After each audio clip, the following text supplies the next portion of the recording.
পূর্ব মেদিনীপুরের খেজুরিতে দুই বিজেপি কর্মীর মৃত্যু মামলা। ফের ময়নাতদন্তের আবেদন পরিবারের তরফে। মামলা দায়েরের অনুমোদন কলকাতা হাইকোর্টের। আপনাদেরকে জানিয়ে রাখবো, পূর্ব মেদিনীপুরের খেজুরিতে সেখানেই দুই বিজেপি কর্মীর যে মৃত্যু হয়েছিল সেই ঘটনাতেই তাদের মৃত্যু মামলা, এবং সেখানেই পরিবারের তরফ থেকে আরও একবার আবেদন করা হয়েছে যাতে ময়নাতদন্ত করা হয়। পূর্ব মেদিনীপুরের খেজুরিতে দুজন বিজেপি কর্মীর মৃত্যু, এবং সেক্ষেত্রে এই মর্মেই আবেদন করা হয়েছে পরিবারের তরফ থেকে। মামলা দায়েরের অনুমোদন কলকাতা হাইকোর্টের বিচারপতি তীর্থঙ্কর ঘোষের, এবং সেক্ষেত্রে আগামীকাল এই মামলার শুনানি হতে পারে। আপনাদের জানিয়ে রাখবো, পূর্ব মেদিনীপুরের খেজুরিতে দুই বিজেপি কর্মীর মৃত্যু মামলা। ফের ময়নাতদন্তের আবেদন জানানো হয়েছে পরিবারের তরফে।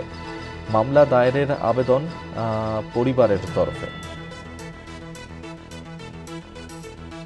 পূর্ব মেদিনীপুরের খেজুরিতে দুজন বিজেপি কর্মীর মৃত্যু, সেই ঘটনাতেই এবার ফের একবার ময়নাতদন্তের আবেদন পরিবারের।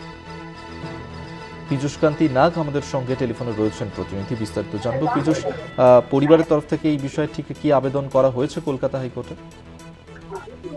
দেখো, খেজুরিতে দুই বিজেপি কর্মীর মৃত্যুকে কেন্দ্র করে কলকাতা হাইকোর্টের দ্বারস্থ তার পরিবার।